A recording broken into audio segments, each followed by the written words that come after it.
अस्सलाम वालेकुम नाज़रीन। मेरा आज का जो एपिसोड है वो थोड़ा हट के है ज़रा।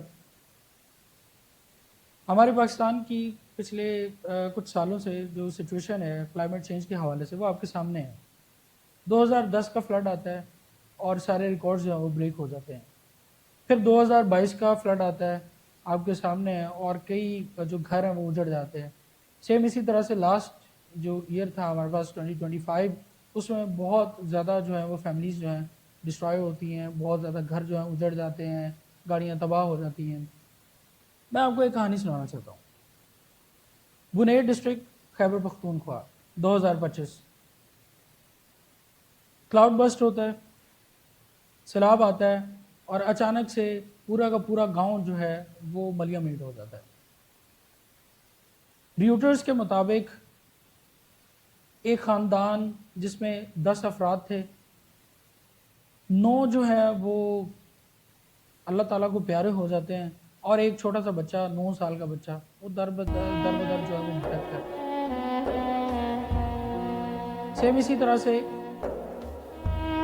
बुनेर का ही एक गांव, उसकी एक कहानी कि एक घर में जो है वो शादी हो रही होती है, उसका फंक्शन चल रहे होते हैं। एक बुजुर्ग जो हैं उनके अकॉर्डिंग वो बाहर जाते हैं घर से कॉल सुनने के लिए, और जैसे ही वापस आते हैं तो उनका घर उनको नहीं नजर आता।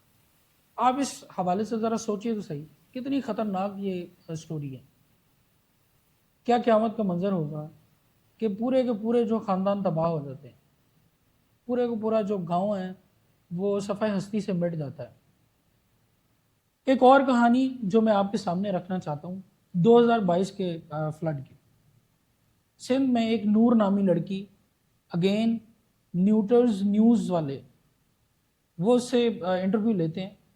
नूर एक 22 साल की लड़की होती है। वो बताती है कि बारिश जो है वो बढ़ती चली गई और हत्ता कि एक टाइम आया कि आधी रात को उसको घर से जो है वो कूच करना पड़ा टेम्परेरी किसी कश्त के ज़रिए। 22 साल की वो बच्ची होती है और उसकी उसकी जल्दी, क्योंकि उसके घर में शादी हो जाती है, तो उसकी जो है वो एक छोटी सी बेटी पैदा होती है। और देखते ही देखते 3-4 दिन पहले, जैसे ये फ्लड आना शुरू होते हैं, 3-4 दिन पहले उसकी बेटी पैदा होती है और देखते ही देखते वो दम तोड़ जाती है 4-5 दिनों के अंदर अंदर ही। जब उससे इंटरव्यू लिया जाता है तो वो बताती है कि जब से ये बारिशें स्टार्ट हुई उसका जो अर्निंग थी उसकी जो वो जो है वो बंद हो जाती है, और जिसकी वजह से वो उसको कुछ खिला पिला नहीं सकती, इवन दूध तक नहीं वो पिला सकती। ऑब्वियसली वो खुद कुछ नहीं खा सकती, जिसकी वजह से वो दूध नहीं पिला सकती, तो उसकी डेथ हो जाती है। खुद सोचिए, एक माँ के लिए एक बेटी का उसके आंखों के सामने मर जाना, क्या होलनाक मंजर होगा। मैं आपको एक और कहानी सुनाना चाहता हूँ पंजाब की, चिन्योट ज़िला की, चिन्योट सिटी की। एक फार्मर वो न्यूज़ वालों को इंटरव्यू देते हुए, रियूटर न्यूज़ वालों को इंटरव्यू देते हुए कहता है 2025 में कि मेरे 15 एकड़ हैं, जिनमें से 13 एकड़ जो है वो तबाह हो गए, फ्लड की नज़र हो गए। जो उसमें खेत थे, जो उसकी अर्निंग आनी थी, वो सारा ख़त्म हो गया, सिर्फ 2 एकड़ बचते हैं। उसके अकॉर्डिंग कि वो अपनी फैमिली को पहले ही शिफ्ट कर देता है, घर उसका उजड़ जाता है, उसकी अर्निंग जो है वो ज़ीरो पे आ जाती है। ये सिर्फ 2-3 कहानियाँ नहीं हैं। पूरे पाकिस्तान में यूनिसेफ के अकॉर्डिंग 33 मिलियंस जो लोग हैं उनके घर जो है वो उजड़ जाते हैं, उनकी अर्निंग जो है वो रिड्यूस हो जाती है, इनफैक्ट ज़ीरो पे आ जाती है। अगर आप सोचें तो ये हर साल फ्लड की सिचुएशन जो है वो बद से बदतरीन होती जा रही है। सो इसकी हम रीज़न्स जानने की कोशिश करेंगे कि क्या रीज़न्स हो सकती हैं, और आगे आने वाले सालों में ये बारिशें, ये फ्लड्स जो हैं, ये कहाँ तक नुकसान जो है वो पहुँचा सकते हैं हमें। ये जो कहानियाँ मैंने आपके सामने रखी हैं, स्टोरी जो रियल बेस्ड थी, रियल लाइफ बेस्ड थी, ये सिर्फ कहानीज नहीं, इनसे हमें कुछ सीखना भी चाहिए। मैं अगर अपने पॉडकास्ट को ज़रा आगे बढ़ाऊँ तो मैं बात करूँगा 2000 25 کی جو لاسٹ ٹائم فلڈز آیا اور اس کی سچویشنز تھیں کہ دیکھتے ہی دیکھتے گاؤں جو ہے وہ پورے ملیا میٹ ہو جاتے ہیں اور لوگوں کے اکارڈنگ کہ ان کو گھر سے بھاگنے تک کا جو ہے وقت نہیں ملتا. ریسکیو ٹیمز اگر ریسکیو کرنے جاتی ہیں لوگوں کو تو ان کو بہت سی مشکلات کا سامنا کرنا پڑتا ہے. آپ کو پتہ ہے ناردرن ایریاز کے اندر لینڈ سلائڈنگ جو ہے وہ کامن ہے, بارشیں کامن ہیں, روڈز جو ہیں وہ ٹوٹ چکے تھے جن کی بیسس کے اوپر وہ ان کی کمیونیکیشن جو ہے وہ بریک ہو گئی اور بڑی مشکل سے انہوں نے کچھ گھروں کو جو ہے وہ ریسکیو کیا, زیادہ تر جو ہے وہ پانی کی نظر ہو گئی.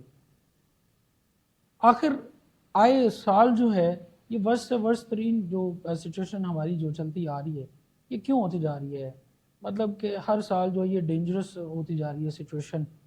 تو اگر ہم اس کو سمجھنے کی کوشش کریں تو شاید ہم کسی ایک پوائنٹ پر پہنچ سکیں کہ یہ فلڈز کی سچویشن اس طرح سے کیوں ہوتی ہے.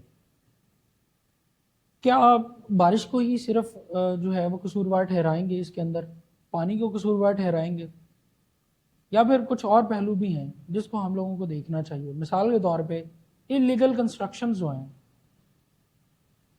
یا پھر ڈیفورسٹیشن ہو گیا. اگر ہم بات کریں ہمارے سرکاری ادارے جو ہیں وہ مینجمنٹ کے ادارے ہیں تو اوبیس بات ہے اس کے اندر کافی کرپشن ہے, یا پھر وہ جو ہے اس کے اوپر دھیان نہیں دے رہے. یہ اگر دیکھا جائے تو آلدو کہ یہ نیچرل جو ہے ڈیزاسٹر ضرور ہے, اللہ کی طرف سے آزمائش ہے, لیکن اس کو ہم لوگ اچھے طریقے سے ڈیم بنا کر یا کسی اور انداز سے ہم لوگ پانی کی سیونگ بھی کر سکتے ہیں اور ساتھ ساتھ انسانی جانوں کی جو ہے وہ حفاظت بھی کر سکتے ہیں. فلڈ صرف جو ہے یہ ایک ڈیزاسٹر نہیں ہے, نہ صرف یہ ایک ڈیزاسٹر ہے بلکہ ایک ماں کی چیخ ہے اس کے پیچھے. ایک باپ کی پوری کمائی جو ہے وہ ختم ہو جاتی ہے. ایک بچہ جس کی کتابیں جو ہیں وہ پانی کی نظر ہو جاتی ہیں اور وہ دیکھتے ہی دیکھتے اس کا جو مینٹل کنڈیشن ہے وہ ڈسٹرب ہو جاتی ہے. اس کے ساتھ ساتھ جو اور جاندار چیزیں ہیں وہ اس سے جو ہے وہ ان کو نقصان ہوتا ہے. ساتھ ہی ساتھ جو ہمارے کھیت ہیں, جو ہمارا گزر بسر ہے, اور زیادہ تر جو ہمارا جو معاش ہے, جو ارننگ ہے ہماری پنجاب کی خاص طور پہ, وہ کھیتوں کے اوپر ہے, باغات کے اوپر ہے, وہ اجڑ جاتے ہیں. میں آپ کے لیے ایک سوال چھوڑ کر جا رہا ہوں کہ آپ خود اس چیز کو سوچیں کہ اس کا جواب کیا ہو سکتا ہے, کہ ہم کس طرح سے اس کو مینیج کر سکتے ہیں. اور اگر انشاءاللہ جو اگلی ویڈیو ہوگی ہماری, اسی کو ہم لوگ پرسو کریں گے اور اس سے آگے جو ہے وہ ملٹیپل سٹیٹس اور رکھنے کی کوشش کریں گے, اور ساتھ ہی ساتھ یہ جاننے کی کوشش کریں گے کہ 2026 کا مونسون سٹارٹ ہو چکا ہے, پری مونسون اور مونسون سٹارٹ ہو چکا ہے, اور آنے والے دنوں میں یہ کس طرح سے جو ہے اس کی تباہ کاریاں ہو سکتی ہیں اگر ہم نے ٹائم پر اس کو مینیج نہ کیا تو. تب تک کے لیے مجھے عرفان لطیف کو اجازت دیں. اللہ تعالیٰ آپ کا حامی و ناصر. Stay blessed, stay safe.